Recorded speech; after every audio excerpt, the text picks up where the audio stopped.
Hey, my name is Matthew Vale. I'm 34 years old, and I live alone on a small farm just outside Wheatland, Oregon. It isn't much by most people's standards, just a modest stretch of wheat, a few rows of vegetables, a chicken coop, two dairy cows, an old red barn, and the two-story wooden house my parents left behind. But it's enough to keep a man busy from dawn until the light fades, enough to keep the silence from swallowing him whole. People in town don't call me Matthew much anymore. They call me the man with the scar on the North Farm. The scar runs from my left cheek down toward my collarbone, a pale, jagged line that never faded after the tractor accident 10 years ago. Before that, I used to drive into town more often. I used to smile without thinking. There were even a couple of girls who looked at me like I might be worth their time. After the accident, everything changed. Children stared and hid behind their mothers. Women turned their faces away. Men clapped me on the shoulder with that careful, pitying look that said they were glad it hadn't happened to them. So I stayed on the land. The earth doesn't judge a man's face. Crops don't care if you're handsome or broken. If you tend them right, they grow. I liked that kind of fairness. That afternoon in mid-October, the sun was turning the wheat field behind the house to gold. I had just come back from the pumpkin patch, hands still dirty, shirt damp with sweat, when I saw her standing on my porch. Elena Morris. She was the daughter of Albert Morris, the man who had kept me from losing this place after the accident. When the bank wanted to foreclose, Albert had stood in their office and told them I wasn't a failure. I was just someone who needed more time. He died 6 months ago. Heart trouble. I hadn't seen much of Elena since the funeral. Now she was here, clutching the front of her old coat like she was holding herself together. Her brown hair was coming loose from its low knot, and her boots were dusty from the road. Her eyes were red, like she had been crying for a long time but was refusing to let any more tears fall. I stopped at the bottom step. "Elena," I said quietly, "what's wrong?" She looked at me for a long moment, as if she had practiced this conversation 100 times, and now couldn't remember a single word. Finally, she lowered her head, and her voice came out barely above a whisper. "My father said you needed a wife?" I didn't laugh. I didn't ask her to repeat it. Because the second I heard those words, I understood more than she probably meant to say. I stepped up onto the first stair, keeping enough distance so she wouldn't feel cornered. I met her eyes and answered, steady and simple. He was right. Her head snapped up. Those blue eyes went wide and wet. She had clearly braced herself for rejection, for pity, maybe even for anger. She hadn't prepared for calm agreement. She shook her head fast, voice cracking. "No, you don't understand. I have nothing to offer you. I just lost my job at Mrs. Caroline Whitmore's house. My landlord says I have to be out by the end of the week. I don't have money for another room. I don't have any family left. If I come here, I'll only be a burden." When she said the word burden, her eyes dropped to her worn shoes. I saw her hands tremble. Whatever pride she had left was being crushed by circumstance, and it hurt me more than I wanted to admit. I said her name very softly. "Elena." She went still. I took one more step, but still didn't touch her. "Your father was the best man I ever met in this town," I told her. My voice had gone rough around the edges. 10 years ago, when I showed up here with nothing and no one, he taught me how to read the weather, how to fix a pump, how to look at soil and know what to plant the next season. When the accident nearly took everything from me, he was the one who told the bank I deserved another chance. Elena's lips trembled. I kept going. Before he died, he came out here. He was already weak. I told him I'd come to his place instead, but he wouldn't let me. He sat right there on that old wooden chair under the maple tree and said, I glanced toward the empty chair beneath the yellowing leaves. The wind moved through them with a dry, quiet sound. I spoke slowly, each word carrying the echo of Albert's voice in my head. "Matthew, Elena is just like her mother, proud enough to starve before she'll take charity. When I'm gone, if she's in trouble, she won't ask anyone for help. But you know what it's like to lose everything and have to start over. Look after the girl, even if she won't let you." Elena's tears finally fell. She covered her mouth with one hand, voice breaking. I didn't know. He told me he was going to see an old friend. I didn't know he came here for that. I nodded. He didn't want you to know. He knew you'd fight it. Elena wiped her face with the back of her hand, trying to pull the pieces of herself back together. But if I stay here, what will people say? They already talk enough. Mrs. Whitmore fired me and told everyone I stole a silver bracelet from her. I didn't, Matthew. I swear I didn't. When she said it, she looked straight at me. Her eyes held both fear and anger, the look of someone who had been pushed into a corner too many times. I answered without hesitation, I believe you. She froze. I could tell those 3 words hit her harder than any comfort I could have offered, because it had probably been a long time since anyone had believed her that easily. I went on. This isn't charity. The farm is too much for one person. The garden produces more than I can sell before it spoils. The house needs looking after, the paperwork, the market runs, the online orders. I can't keep up with all of it. You need a roof. I need help. We can make a fair arrangement. Elena studied me, wary. What kind of arrangement? I took a slow breath. We get married, civil ceremony. You'll have the legal right to stay here, my insurance if you ever need it, a safe place. In return, you help with the house, the garden, and selling at the weekend market. You'll have your own room, your own life. No one forces anything else on you. She was quiet for a long time. Her gaze moved over the wooden house behind me, then the golden field beyond it, then back to the scar on my face. I was used to people's eyes catching on that scar. Elena's eyes didn't show disgust or pity. Only exhaustion, caution, and a tiny spark of hope she looked afraid to acknowledge. She asked, voice barely there, "What do you get out of this besides more trouble?" I gave her a small, tired smile. Maybe a house that doesn't feel so quiet. The words made her eyes fill again. From somewhere in town, the church bell rang 6 o'clock. Elena stood there in the fading light, caught between losing everything and starting over. At last she drew a shaky breath and lifted her chin, even though her eyes were still afraid. When? I looked at her and understood she wasn't asking about paperwork anymore. She was asking about a real turning point. I answered, Monday, the courthouse opens at 9. We keep it simple. No party, no noise. Elena nodded slowly. Then Monday. I stepped up onto the porch and opened the front door, holding it for her. Come inside tonight. Whatever you decide, you don't have to go back to that room in tears. She stood still for a few seconds. Then she walked past the threshold. And I didn't know it yet, but from that moment on, the quiet life I had built for myself began to change direction. Monday morning arrived with a pale, clear sky. I woke before the sun and lay in bed longer than usual, staring at the ceiling. The house felt different already, like it was holding its breath. Down the hall, Elena's door was still closed. I hadn't heard her move around during the night. I wondered if she had slept at all. I shaved carefully for the first time in months, avoiding the scar as best I could. The white shirt I pulled from the back of the closet still smelled faintly of cedar from the trunk, where my mother used to keep winter clothes. The black jeans were the only pair without grease stains. I even cleaned my boots. It wasn't much, but it was the best I could do. When I came downstairs, Elena was already in the living room.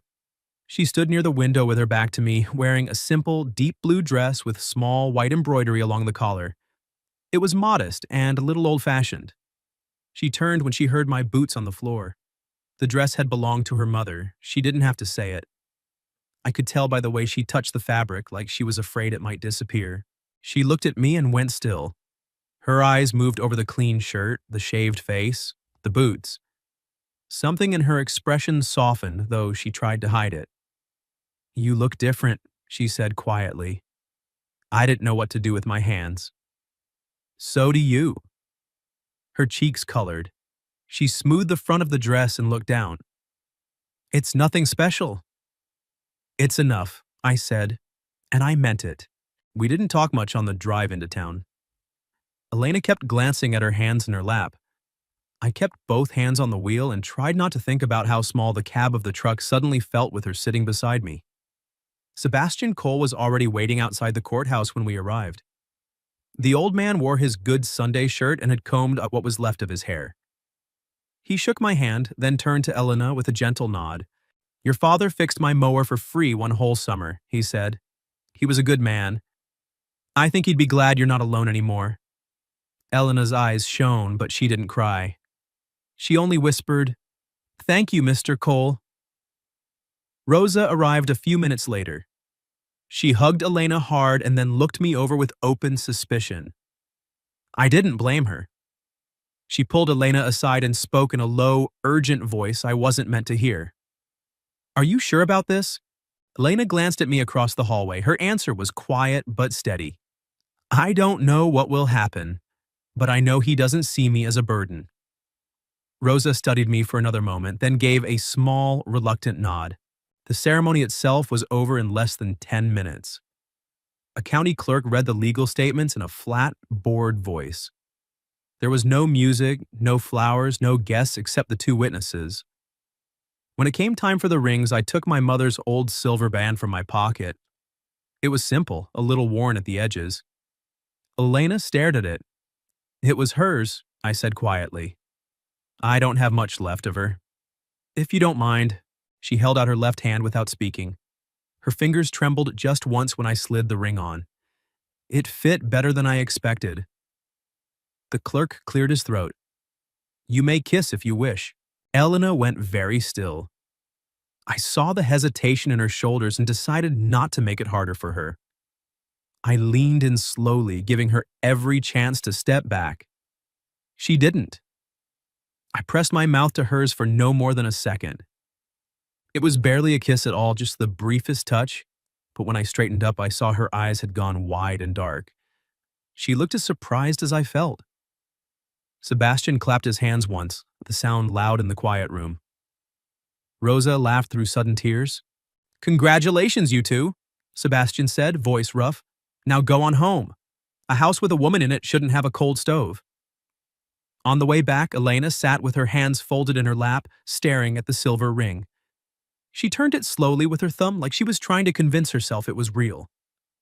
You hungry? I asked after a while. She looked over at me as if she had forgotten food existed. A little. I've got bread and cheese and some ham. I'm not much of a cook, but I've managed not to poison myself so far. A small laugh escaped her. It was the first real sound of relief I'd heard from her since she appeared on my porch. I can cook, she said. My mother taught me. When my father was sick, I made his meals every day. She stopped. The sadness that lived just under her skin showed itself again. I didn't offer empty comfort. I simply reached across the seat and rested my hand over hers for a moment. She didn't pull away. When we turned onto the dirt road that led to the farm, Elena looked out at the fields and the old red barn. It's bigger than I remembered, she said softly. Too big for one person, I answered. Then I glanced at her. Not anymore, though. She didn't reply, but I saw her fingers tighten around the fabric of her dress. Inside the house, I showed her the room upstairs that had once been my mother's. It was simple. A wooden bed, a small dresser, an old mirror, and a chair by the window that looked out over the wheat field. On top of the dresser, I had placed a mason jar of wildflowers I picked that morning before she woke up. Elena stood in front of the flowers for a long time. I felt suddenly foolish. I don't know what women like. I just thought a new room should have flowers. She turned around. Her eyes were wet again, but this time the tears looked different, lighter. Thank you, Matthew, she said. Not just for the room, for making me feel like I'm not something that got left behind. I didn't know how to answer that, so I only nodded. That evening, we ate our first real meal together in the kitchen. I cut the bread while Elena moved around the stove like she already belonged there. In 20 minutes, she had eggs with ham and fresh herbs, toasted bread with honey, sliced tomatoes from the garden, and hot coffee. I sat down and took one bite, then another. I didn't speak for a long time. Elena watched me worried. Is it bad? No, I said. It's so good I'm embarrassed I've been calling dry bread breakfast for the last few years. She smiled, and for the first time since I met her, The smile reached her eyes. We talked while we ate. She told me about her mother dying when she was 12. I told her about mine dying of fever when I was 24. We didn't say much after that, but the silence between us felt different than before. It felt like we were both recognizing the same shape of loneliness in each other. Later, when we climbed the stairs, we stopped in the hallway. Her door was on the left, mine was on the right. I cleared my throat. Your room's on the left, mine's on the right. You can lock the door if you want. Elena nodded. She rested her hand on the doorknob, then looked back at me. Good night, Matthew. Good night, Elena. She hesitated. A faint blush rose in her cheeks. Good night, husband. The word landed in the quiet house like something fragile and important. She slipped into her room and closed the door before I could answer. I stood in the hallway longer than I needed to. For the first time in many years, the old wooden house didn't feel quite so empty. The next morning, I woke at my usual hour before the light had fully reached the fields. For a few seconds, I lay still, listening. The house was quiet, but not the same kind of quiet as before. There was someone else breathing behind one of the closed doors. I went downstairs and tried to make breakfast the way I always did, eggs in a pan, bread in the toaster. I burned half the eggs and the toast came out black on one side. I was standing at the stove staring at the mess like it had personally insulted me when Elena walked into the kitchen. She had changed into a simple gray cotton dress and tied her hair back. She stopped when she saw the smoke. What are you doing? She asked, half surprised, half amused. I looked at the ruined pan and sighed. I thought I was making breakfast. Turns out I was just threatening the kitchen. Elena laughed. It was a real laugh, soft but bright, and it filled the room in a way the house hadn't heard in years. She stepped forward and gently took the pan out of my hands. Go wash up, she said. When you come back, there will be actual food. I started to argue, then saw the look on her face and decided it was wiser to listen. 20 minutes later, I returned to the smell of proper cooking. On the table were rolled eggs with ham, toast with honey, sliced tomatoes from the garden, and hot coffee. I stood in the doorway for a moment, not sure what to say. Elena saw my expression and her cheeks turned pink. This is what a wife does, she said, trying to sound practical. Even if it's only on paper, I can still feed you properly. I sat down and took the first bite. Then I didn't speak for a long time. Elena started to look nervous. Is it bad? No, I said. It's so good I'm ashamed of every breakfast I've made myself these last few years. She smiled, and I saw a small piece of confidence return to her eyes. After breakfast, I took her around the whole farm. I showed her the wheat field, the chicken coop, the red barn, the pumpkin patch, and the long rows of tomatoes, lettuce, peppers, and herbs. She walked slowly between the plants, then knelt down without being asked and started pulling weeds from around the tomato plants. These need support, she said, voice suddenly sure. If you don't stake them, the fruit will pull the stems down. The lettuce should be harvested soon too, or it will turn bitter. I watched her, surprised. Elena looked up and caught me staring. What? I was wondering why Caroline Whitmore would fire someone who clearly knows what she's doing. Her face darkened. She sat back on her heels and wiped her hands on her dress. She said I stole a silver bracelet. She told everyone she found it in my pocket while I was cleaning her bedroom. But I didn't take it, Matthew. My father taught me that honor is worth more than money. I may be poor, but I don't steal. I believe you, I said at once. She looked at me like she still couldn't understand why I kept saying those words so easily. I sat down on the edge of the raised bed beside her, not caring about the dirt on my jeans. Caroline Whitmore once tried to buy this land from me. I turned her down. Ever since then, she's done everything she can to make my life harder, spreading rumors, pressuring stores not to buy my produce, even leaning on the bank. She doesn't like being told no. If she fired you, there was probably something in it for her. Elena rested her hand on the soil. Her shoulders were shaking. She asked, voice almost breaking, "Why are you so good to me?" I looked at the rows of green plants we were sitting between. Because I know what it feels like to be judged by something you can't change. After the accident, people looked at my face and decided who I was. Some said God was punishing me. Some thought I was dangerous. Most just looked at me like I was broken. I touched the scar on my cheek without thinking. Your father was one of the few people who still saw me as a man. Now it's my turn to return the favor. Elena stared at the scar for a long moment. Then she did something almost no one had ever done.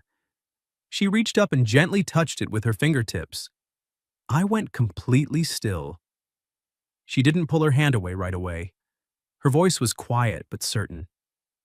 I don't see a monster. I see a good man who has been hurt. I see strength, not ugliness. I couldn't answer. My throat had closed. After that morning, our days found a rhythm. Elena woke early and cooked. She worked in the garden with a focus that made me realize how much she needed to feel useful. I spent most of my time in the fields or fixing fences, but I found more and more reasons to walk past the garden. I asked if she needed water even when the bucket was already full. I asked if the tomatoes were ripe even when they were still green. She always looked at me like she knew exactly what I was doing, but she never called me on it. In the evenings, we sat by the wood stove. I showed her the old bookshelf that still held my mother's books, American novels, farming manuals, a few poetry collections, and a worn copy of Don Quixote. Elena was surprised I read so much. She teased me gently. I thought farmers with scars didn't have time for books. I smiled. It was the first time I had smiled about my own face in years. 2 weeks after the wedding, we went to the Saturday farmers market in Wheatland together. The first time, people only stared. The second time, the whispering started. Women turned to each other and covered their mouths. Men looked at me with a mixture of pity and something sharper. Rosa found us between the stalls and pulled Elena aside. I stayed close enough to hear. Elena, you need to know. Caroline is telling everyone you married Matthew because you're pregnant. She's saying the whole marriage is fake, that you're using him to get out of debt. Elena went pale. What? Rosa squeezed her hand. I know it's a lie, but people are talking. She's also saying you seduced a lonely man. That was when Caroline Whitmore appeared. She was in her 50s, wearing an expensive coat that didn't belong at a farmer's market. Her jewelry caught the light every time she moved. She stopped in front of our table and looked Elena up and down like she was inspecting something cheap. Well, the new bride, Caroline said, voice sweet and poisonous. You look right at home selling vegetables, Elena. Even if your father tried to make you look like a lady, you always end up back where you belong. I kept my voice cold. Morning, Mrs. Whitmore. You here to buy something or just wasting our time? She turned to me with a sharper smile. Still blunt, Matthew. I suppose desperate men don't have time for manners. Then she raised her voice just enough for the neighboring stalls to hear. How's married life? Have you realized your mistake yet? The whole town knows she only married you to escape being homeless. Before I could answer, Elena stepped closer to me and took my hand in front of everyone. Her fingers were cold, but her voice was clear. My marriage to Matthew is our business, not yours. And if you care so much about our lives, maybe you should ask yourself why your own life is so empty that you have to fill it with cruel rumors. The market went quiet. Caroline's face flushed dark. You're nothing but a penniless orphan, she hissed. I can destroy you with one word. Elena's grip on my hand tightened, but she didn't back down. You already tried. You accused me of stealing. You took my job. You tried to put me on the street. But I'm still standing here because the truth is stronger than your lies. Caroline's voice dropped, low and vicious. The truth is you climbed into his bed before you were married. The truth is there's probably a bastard in your belly right now. A ripple of shocked whispers moved through the crowd. Elena went white. I felt her hands start to shake. I stepped forward. Elena is my wife in the eyes of the law and before God. She has more honor than anyone spreading lies out of spite. If anyone here wants to speak badly about my wife, they can say it to my face. But I'm warning you now, I won't stand by and watch anyone drag her name through the mud. Father Thomas, who had been buying vegetables for the church, walked over. He looked at Caroline with quiet disappointment. Mrs. Whitmore, those are serious accusations without proof. A decent community isn't built on slander. I suggest you apologize or leave. Caroline looked around and realized the crowd was no longer on her side. People had seen Elena holding my hand. They had seen the way I stood in front of her. They had seen that whatever this marriage was, it didn't look like a performance. She spoke low, full of threat. This isn't over. Then she turned and walked away. Elena stood beside me, still trembling. I leaned down and asked quietly, "You all right?" She looked up at me. Her eyes were red, but she hadn't broken. "No," she said honestly, "but I won't let her decide who I am." I took her hand again. "From now on, we face this together." It was the first time I had said "we" and truly meant it as something more than an arrangement. Something between us had shifted. It no longer felt like we were only surviving. It had started to feel like we were becoming a family. 3 days after the market, the sky changed. From early morning, the clouds had been gathering low and dark on the horizon. By midday, the wind had picked up, bending the wheat and making the old maple tree groan. I stood on the porch watching the sky and knew we were in for a bad one. I went into the kitchen where Elena was washing vegetables. "Elena," I said, "a big storm is coming. I need to secure the barn, cover the hay, and lock up the tools. Can you get the chickens inside, close all the windows downstairs, and bring in extra water?" She dried her hands immediately, face serious. "Yes, I'll do it now." We worked in tense silence. Elena carried firewood inside and filled buckets with water. I nailed extra boards across the barn doors and checked the cows. The wind was already strong enough to push against my body when I crossed the yard. The rain started just before dark, heavy, driving sheets that sounded like gravel hitting the roof. I was in the barn tightening a tarp when I heard the chicken coop door slam open in the wind. Several chickens were already out, running panicked in the downpour. I shouted toward the house, "Elena, get inside, I'll handle it." But she had already seen them.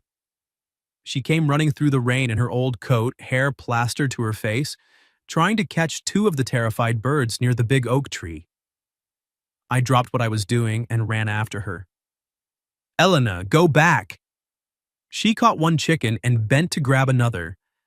At that exact second, I heard a loud, sickening crack above us. I looked up. A thick branch of the old oak had split and was falling straight toward where she stood. My blood turned to ice. "Elena!" She looked up too late. I lunged forward and threw my whole body into hers. We hit the ground hard and rolled through the mud as the branch crashed down exactly where she had been standing. The impact shook the earth. I ended up on top of her, arms braced on either side of her shoulders, breathing hard. Rain poured over both of us. Her wet hair stuck to her cheek. Her eyes were wide with shock. I was almost shouting, voice raw with fear. "Are you out of your mind? Do you have any idea what just happened? You could have died over a couple of chickens." Elena was still clutching the bird against her chest, breathing fast. I didn't want them to die." I grabbed her shoulders, my hands were shaking. "Chickens can be replaced. You can't." She looked at me. I knew she heard what I hadn't said out loud, that the thought of losing her had terrified me more than anything in years. "Matthew," she whispered. Lightning split the sky. I kissed her. It wasn't like the careful kiss at the courthouse. This one was desperate and rough and full of everything I had been holding back for weeks. Fear, relief, want, and something deeper I was no longer willing to name. Elena kissed me back almost at once. Her free hand came up and tangled in my wet hair, pulling me closer. For those few seconds, the storm, the mud, the thunder, none of it mattered. Only the fact that she was alive and warm beneath me. When we finally broke apart, we were both shaking. I said, voice hoarse, "We need to get inside. Now!" We ran for the house, leaving the remaining chickens to fend for themselves. I slammed the door just as another gust tried to rip it off the hinges. Elena stood in the middle of the living room, soaked to the skin, teeth chattering. Her face was still pale. I grabbed a blanket and wrapped it around her shoulders. "You need to get out of those wet clothes," I said, trying to sound practical even though my own hands were still unsteady. "You'll get sick." Elena looked at me. My own clothes were just as wet. "So will you." We stared at each other. The line we had both been careful not to cross since the wedding suddenly felt very thin. Thunder rolled again, shaking the windows. I turned toward the wall. There's dry clothes in the chest by the sofa. You change first. I won't look. Elena didn't answer right away. I heard the wet fabric hit the floor, then the sound of the chest opening and her moving around. A minute later, she spoke, voice still a little shaky. I'm done. Your turn. I pulled off my soaked shirt. When I turned around, I knew she was looking. I felt the old reflex tighten in my chest. The scars didn't stop at my face. They ran across my shoulder and down my side like cracks in burned wood. I spoke without looking at her. Not pretty, I know. Her answer came immediately, soft but certain. They're part of you, and you're beautiful to me. I turned. She was wearing one of my old flannel shirts. It hung almost to her knees. Her wet hair fell over her shoulders. She didn't look away from me. I walked toward her. Elena, what happened out there wasn't just fear. She cut me off, voice trembling but clear. Then don't pretend it was. I looked at her. Every wall I had built since the accident felt like it was collapsing. I don't know exactly when it started, I said. Maybe the day you stood on my porch. Maybe the first morning you cooked for me. Maybe the moment you touched my scar without flinching. But when I thought I was about to lose you, I understood. Elena stepped closer. I finished the sentence. I've fallen in love with my wife. Tears mixed with the rain still on her face. She answered, voice breaking. I love you too. I think I started loving you the day you gave me a roof without asking for anything in return. And every day after that, I loved you a little more. I reached up and brushed the tears from her cheek with my thumb. Then there are no more separate rooms. No more pretending this is just an arrangement. If you want it, I want this marriage to be real. Elena didn't hesitate. I want it. Outside, the storm screamed like it wanted to tear the farm apart. But inside the old wooden house beside the wood stove, two lonely people had finally found the place they belonged. That night, the marriage we had made out of necessity became a marriage made out of love. The morning after the storm, I woke to the feeling of Elena's back pressed against my chest and her hair across my arm. For a few seconds, I didn't move. I just listened to her breathing and let myself believe this was real. She stirred, turned in my arms, and looked at me. Her cheeks were still pink, but this time she didn't look away. Good morning, husband, she whispered. The word no longer felt borrowed. It felt like it had always belonged to us. The storm had left its mark. Part of the barn roof was torn away, 2 sections of fence were down, and 4 chickens hadn't survived the night. Elena stood in front of the coop with her arms wrapped around herself, eyes full of guilt. I'm sorry, she said quietly. If I hadn't been so stupid and run out there. I stepped behind her and put my hands on her shoulders. You saved 2 of them. More importantly, you're still here. Don't apologize for having a soft heart. She leaned back against me without speaking. Later that afternoon, Sebastian came by to check on us. He looked at the way I kept my hand on Elena's back when we walked across the yard, and at the way she reached up without thinking to straighten my collar. He smiled like he had known all along. But his news wasn't good. Caroline's making it official, he said, voice serious. She's got a lawyer now. She's talking to the bank, even filed something with the county questioning whether your marriage is real. The bank is talking about calling in your loan early, $30,000, due in 2 weeks. Elena went cold beside me. She can do that? Sebastian sighed. She's got money and connections. If she can convince people you were forced into this marriage or that it's just a business deal, she might drag you into court. And the bank is already feeling pressure from her. I clenched my jaw. How long do we have? 2 weeks, maybe less. That night, Elena and I sat under the old maple tree where her father had once spoken to me. The branch that almost killed her had been cleared, but the scar on the trunk remained. She held my hand tightly. I'm scared, she said. Not of losing the farm. I'm scared of losing you. I pulled her against my side. You won't lose me. Even if we lose the land, the house, everything else, as long as we still have each other, we can start again. She looked up at me, eyes wet. How can you be so sure? Because I've already lost almost everything once. I learned that things can be taken away, but real love only disappears if you let it go. The next morning, we went to see Father Thomas and a local lawyer. Rosa helped us dig for proof. Her cousin worked in the county records office. 3 days later, she drove out to the farm with her face flushed, carrying a folder. I found it, she said, spreading papers across the kitchen table. Caroline bought a piece of land from old Mr. Ethan Ruiz when he was already losing his mind. The sale looks fraudulent. She used that land as collateral to pressure the bank. If we can prove it, her power over them collapses. We planned to take the documents to the county office the next morning, but that night I heard movement near the barn. I got up at once. Elena woke too. I tried to tell her to stay inside, but she grabbed my hand, eyes determined. No, we go together. We moved quietly down the stairs. I carried a piece of wood. Elena held the flashlight. When we reached the barn, 3 men were pouring gasoline along the wooden wall. One of them was Brad Miller. I shouted, "Stop!" They froze. Brad looked panicked. "Matthew, this isn't personal. Caroline pays well. I owe her." Elena stepped forward beside me, voice sharp. "So you were going to burn our barn? Our harvest? Everything we've built?" Brad didn't answer. Then lights appeared from the road. Sebastian and several neighbors came walking fast, carrying flashlights and tools. Sebastian had seen strange cars on the property and called for help. Sebastian's voice was cold. "Not so fast. The whole town is going to hear about this." 2 of the men ran. Brad was caught. By morning, he had confessed everything to the sheriff and the county judge. 3 weeks later, the public hearing was held in the town hall. Elena and I walked in holding hands. Caroline sat across from us with 2 lawyers. She still wore expensive clothes, but her hands were shaking. Judge Fernando Reyes read the ruling in a clear voice. First, the marriage between Matthew Vale and Elena Morris is legal and valid.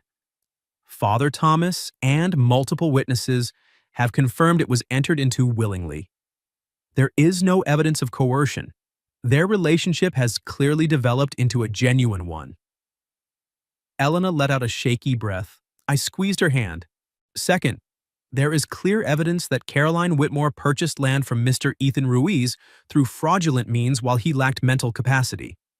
That transaction is declared void. The collateral she used to pressure the bank is no longer valid. Her interference with Mr. Vale's loan is ruled improper. The room erupted in murmurs. Caroline shot to her feet, voice cracking with rage. "This is all because of Albert Morris.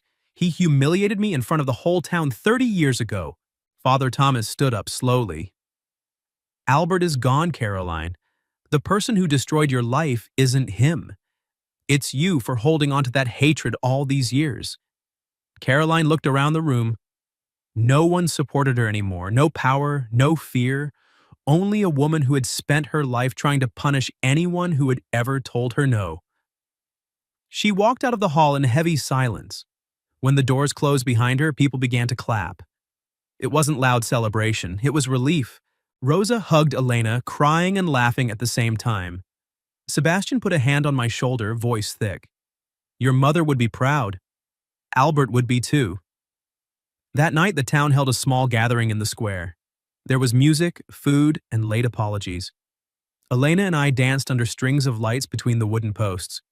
I leaned down and spoke into her ear. "Do you remember the night you stood on my porch and said your father told me I needed a wife?" Elena smiled. "And you said he was right?" I shook my head. I was wrong. She looked up, surprised. I kept my eyes on hers. "I didn't need a wife. I needed you. Exactly you. My partner, my love, my home." Elena's eyes filled with happy tears. "I love you, Matthew Vale. Every scar, every silence, every part of you." 6 months later, the farm looked completely different. Elena's garden had become the most popular stall at the market. We paid off the loan on time, fixed the barn roof, and added more chickens and 2 goats. People who used to avoid me now stopped by regularly. Sebastian came for Sunday dinner every week. Rosa was planning her own wedding. One spring afternoon, Elena stood in the middle of the tomato rows with her hand resting lightly on her stomach. I walked over from the field and saw the look on her face. Elena? She took my hand and placed it where hers had been. We're going to have a baby. I stood completely still. Then I lifted her off the ground and spun her in the middle of the garden while she laughed and cried at the same time. I love you, I said, voice breaking. I love both of you. I love this family. Elena smiled through her tears. My father was even more right than he knew. You didn't just need a wife, you needed a family. That evening we sat under the old maple tree.